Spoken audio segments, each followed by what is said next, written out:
Qual é o próximo passo do seu negócio? Ampliar o espaço? Aumentar as possibilidades? Ou ter recursos disponíveis para o que você precisar?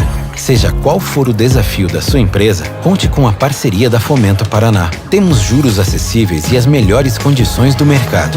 E agentes de crédito em mais de 280 cidades, ajudando os pequenos negócios do estado a seguir na mesma direção. Em frente. Fomento Paraná. Faz nossa gente seguir em frente. Paraná, Governo do Estado.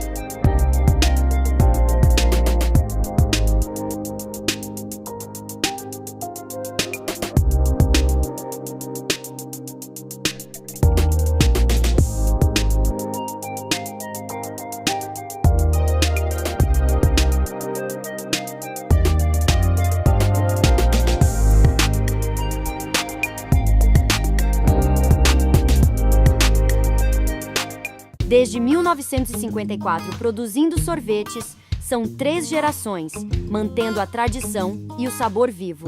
Nossa promessa, apenas matérias-primas selecionadas. Experimente o sabor autêntico da fruta. Nos visite no coração de Morretes. Temos 2 lojas, uma na rua 15 de novembro 377 e a outra no icônico Marco Zero da cidade, anexados ao hotel e restaurante Nhundiaquara. Esperamos por você!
Conheça a Casa da Obra Materiais de Construção.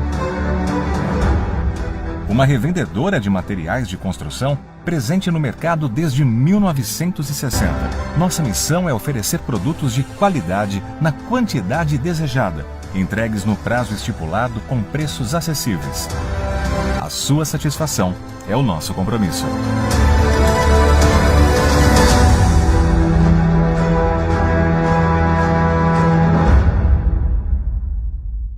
O Laboratório Lanac comemora 30 anos de atuação em análises clínicas no Paraná.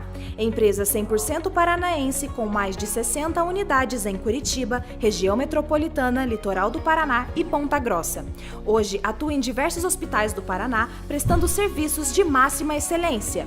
Com mais de 500 profissionais que diariamente oferecem um atendimento ágil e personalizado. Tem sempre um ANAC perto de você.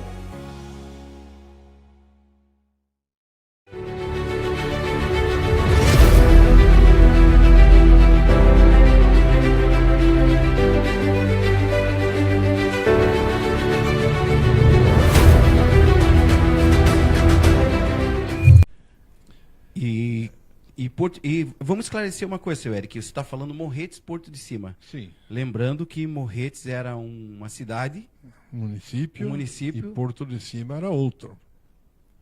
Até vamos aqui abrir um. Lembrando que até 1930 Porto de Cima era município. Nesta época, o governo do estado decretou a extinção do município do Porto de Cima, uma palavra doída, mas é a verdade, e a anexação do Porto de Cima como distrito de Morretes. A partir daí, tornou-se um município só. Eu já falei isso para algumas pessoas, até isso é um comentário particular meu. Eu defendo que, como em muitas cidades, o distrito tem um subprefeito. Eu defendo que Porto de Cima devia ser um distrito com um subprefeito, porque tem uma população relativamente boa, né? E essa figura de um subprefeito traria com certeza melhores condições, porque estaria lá vivendo os problemas, né? Rapaz do céu, aí sobra esse abacaxi então para o Júnior Brindaroli. Pois é. A opinião do professor aí, Júnior. Mas a minha opinião está dada. Seu Eric, vamos falar aqui com relação a esse momento difícil que a cidade de Morretes viveu, como todas as outras cidades, né, com relação à escravidão. Sim. Naquele momento, qual personalidade, seu Eric, tinha mais influência, mais afinidade com relação à abolição? Nós tivemos a figura de José Francisco da Rocha Pombo, o nosso historiador Rocha Pombo. Sabemos que ele fundou aqui em Morretes um jornal com o título de O Povo, e este jornal era exclusivamente republicano e abolicionista. Ele se utilizava do jornal para defender a República e para defender a libertação dos escravos. Será que ele naquela época sofria muita retaliação por conta disso, seu Eric? Como em todas as situações, existem os prós e os contras. É claro que tinha muita gente que se interessava por não acontecer a libertação dos escravos. Mão de obra barata. Tinha um interesse, mão de obra barata, né? Então, é claro que oposições existiram, né? Mas ele lutou. Rocha Pombo, inclusive, fez parte de uma instituição chamada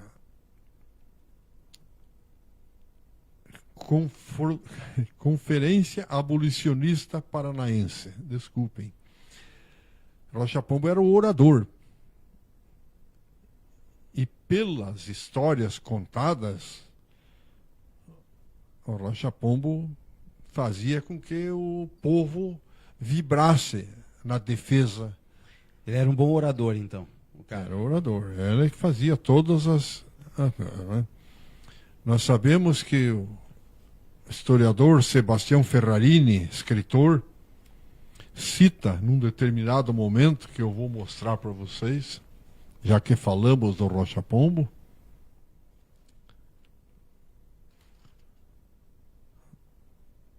O professor Sebastião Ferrarini diz assim: dos muitos paranaenses abolicionistas, não podemos deixar de fazer singela referência àquele que foi o maior, talvez, de todos, considerado forte, o maior defensor do abolicionismo, né? Então ele diz: usava sua vasta inteligência, com sua caneta escrevia, combatendo o nefasto comércio negro. Usava a tribuna e, sem receio político, improvisava discursos empolgando as massas, levando-as a campanhas do mais alto padrão abolicionista, de repercussão nacional. Este homem foi José Francisco da Rocha Pombo, natural da cidade de Morretes. Nasceu aos 4 de dezembro de 1857. Depois de árdua luta pela vida, veio a falecer aos 26 de junho de 1933, no Rio de Janeiro. Além de romancista, historiador, Rocha Pombo foi um autêntico abolicionista. A Faculdade Estadual de Filosofia, Ciências e Letras de Paranaguá, para imortalizar sua memória, inaugurou uma das suas salas de aula no estabelecimento, dedicando-lhe seu nome. Então vejam, ele não diz que ele era um grande abolicionista, ele diz até que era o maior defensor dentro do nosso país. Esse jornal que ele criou, Né? ele tinha criado um jornal. Aqui em Morretes. Mas ele era de circulação de nível estadual. Na época muito difícil, né? Porque O estado era pequeno. Era tão a grande. dificuldade de transporte, né? Uhum. De envio, né? Correio, você colocava alguma coisa no correio, levava uma semana para chegar no outro lugar. Mas era o Mas veículo da época, era no havia. jornal. Infelizmente, não tem muitos números, né? A biblioteca tem alguma coisa, né? Nascido aqui de Morretes, Rocha Pombo. Sim, nascido no Anhaia. Se tem alguma coisa... Eu lembro que a gente conversou alguma coisa em relação ao pai do Rocha Pombo. O pai de Rocha Pombo era professor primário no Anhaia. E criou uma família forte, muito forte. Com toda a dificuldade da época, todos os filhos dele foram filhos e filhas, foram pessoas importantíssimas. E com a dificuldade da idade do pai, Rocha Pombo, aos 18 anos, assumiu a cadeira de professor no Anhaia. Que legal. Né? Tem ideia Então, até quanto tempo ele lecionou ali? Você tem esse registro? Não tem. Nunca encontrei. Mas você assim. vê, né, uma pessoa Ele- tão importante... Pois é, mas sabe que... Não sei se as pessoas na época tinham dificuldade para externar as ideias, os acontecimentos. Eu vejo nessas minhas pesquisas, né, eu pesquiso em 300 jornais do estado do Paraná, através da Biblioteca Nacional no Rio de Janeiro. E eu vejo muitas notícias que aconteceu em Morretes uma reunião para defender tal coisa, mas dificilmente listavam as pessoas que estavam presentes. Então você tem a notícia, mas não tem os participantes. Sabe? Entendi. E com isso também, claro, Pouquíssima fonte de nós informação. sabemos que, ainda jovem, o Rocha Pombo morou na frente da igreja matriz, onde hoje tem uma loja de fotos. Pro lado do Rio. Naquele local ali, Uhum. quando a gente encontra fotos antigas da Bela Vista, né, quando não tinha a ponte, você observa bem a casa onde o Rocha Pombo residiu. Tem outra personalidade, seu Nós Eric, temos um caso, que também um caso forte fez- também. pode Vamos ir lá aqui. para os seus estudos para justificar aí. Porque muita a coisa matéria, é muita coisa a para memória. matéria para decorar com Pode colar. 81 anos, Pode colar, seu tá Eric. difícil, aqui tá pode permitido. colar, né? Né? Nós sabemos que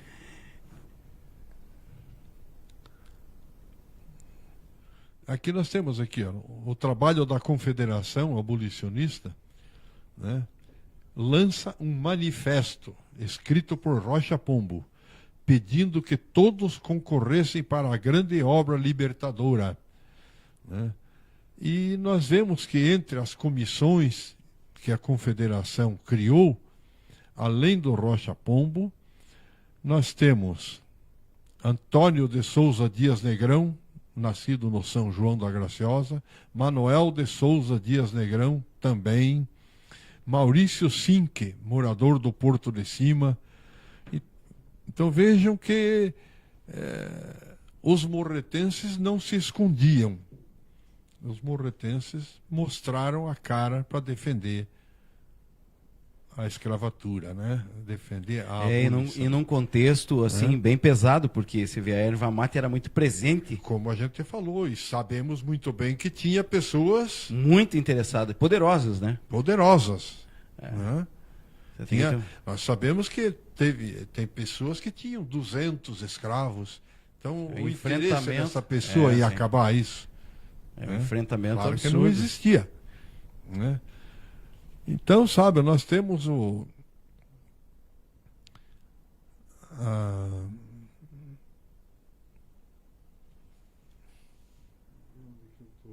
Você está nos Irmãos Araújo, nós que é a personalidade que...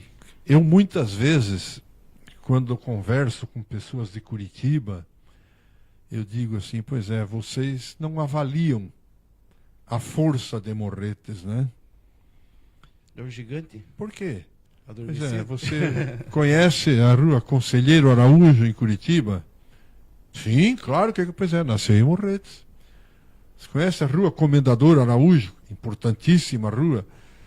Claro que pois é, nasceu em Morretes. Né? O pai dele, todos os irmãos nasceram aqui em Morretes. E foram também duas pessoas exemplares. Né? Nós vemos aqui. O livro de ouro. A Câmara Municipal de Curitiba criava, em 25 de setembro de 1884, um livro de ouro, onde seriam registrados os nomes dos proprietários que promovessem liberdades gratuitas de seus escravos.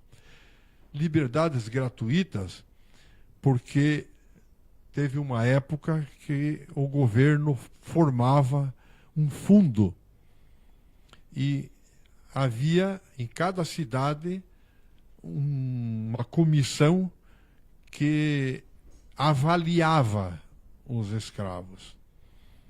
E essa fundação, esse dinheiro, comprava a liberdade dos escravos. Neste caso do livro de ouro, não.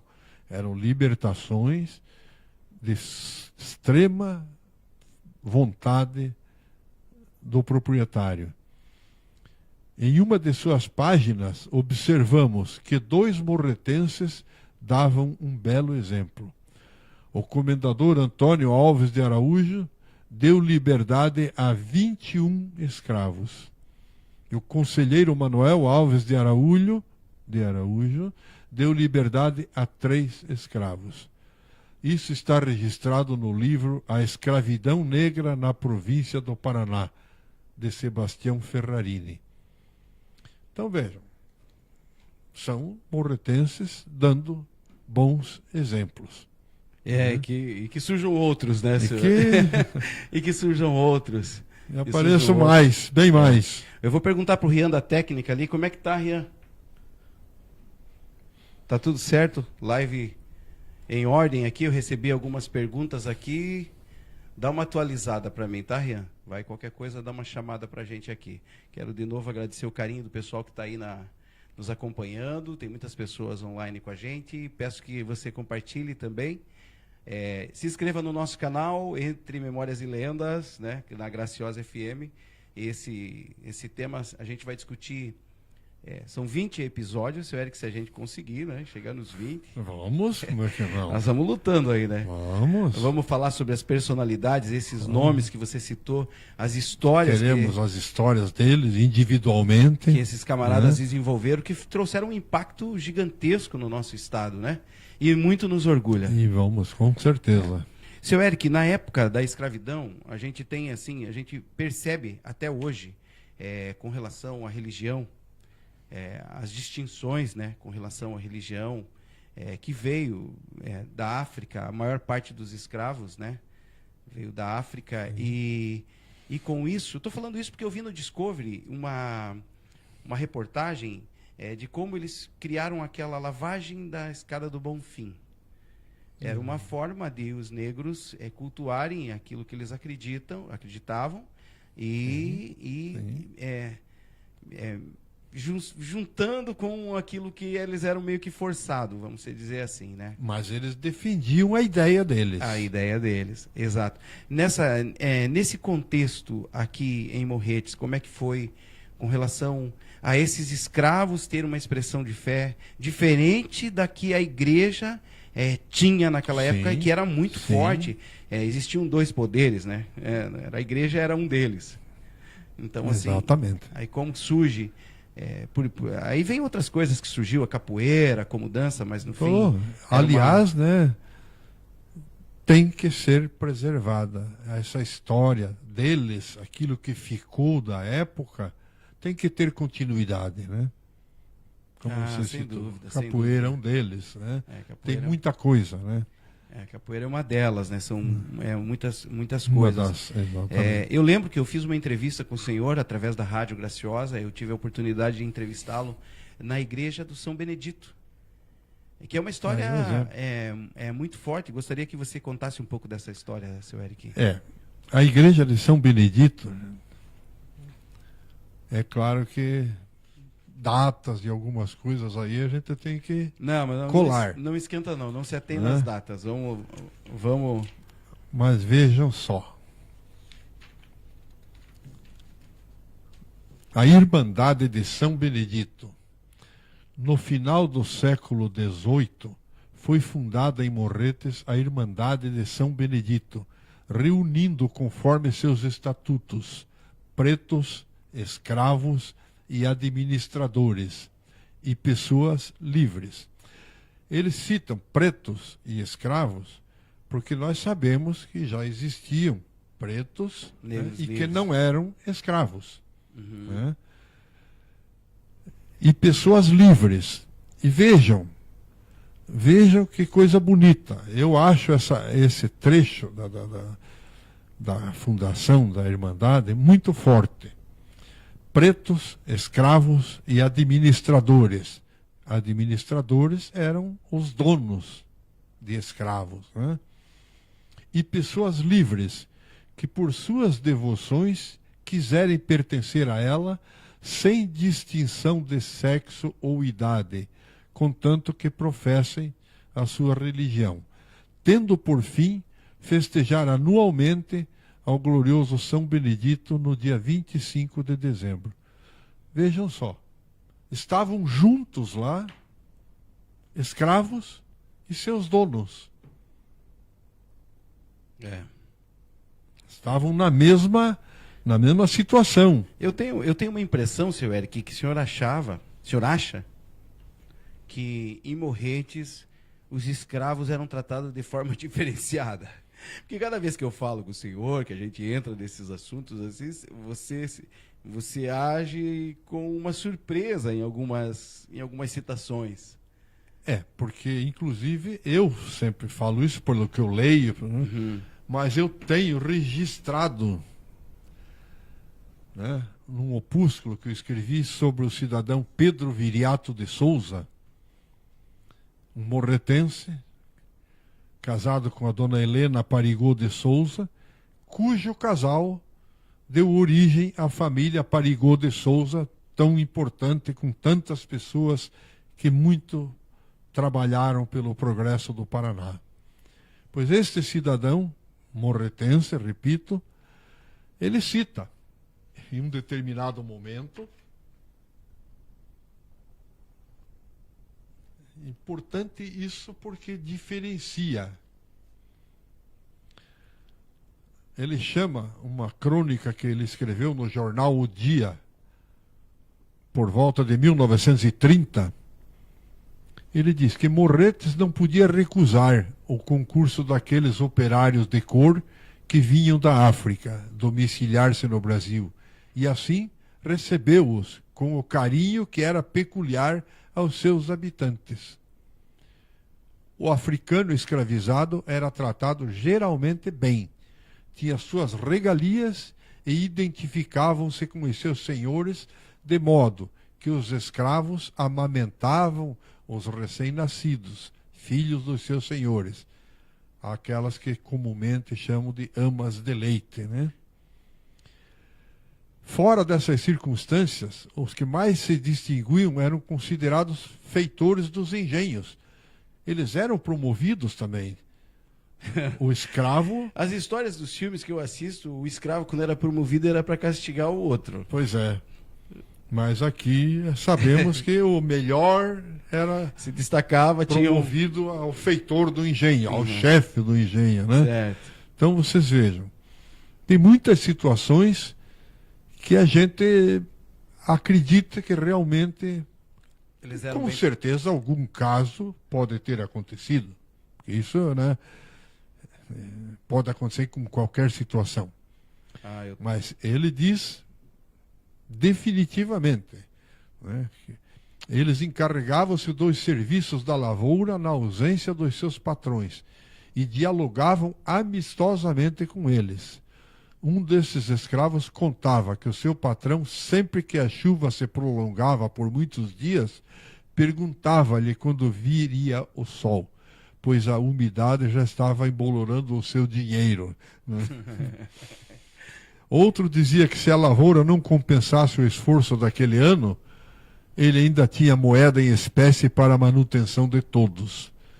Os escravos favoritos gozavam dos seus senhores confiança ilimitada. Houve diversos com essas regalias. O Vicente, do Coronel Modesto, Atanásio, de Antônio Loyola, o Prudente, de Manuel Salustiano Marques, Gildo, do Domingos Ricardo dos Santos, Damião, do senhor Cipriano Costa, Antônio, do senhor Manuel Ribeiro de Macedo, família tradicionalíssima do Porto de Cima, e o mulato Inácio, do senhor José Miró de Freitas. Aqui vamos dar um comentáriozinho. José Miró de Freitas, morretense, que era o proprietário da casa da Rua do Comércio, aonde D. Pedro II instalou-se quando visitou Morretes. Aquela casa pertencia ao José Miró de Freitas. Residia na casa um genro dele, que era o juiz municipal aqui de Morretes, né? Então veja como a história vai se misturando, né? Vai se ramificando. Então, sabe, eu acabo acreditando de que realmente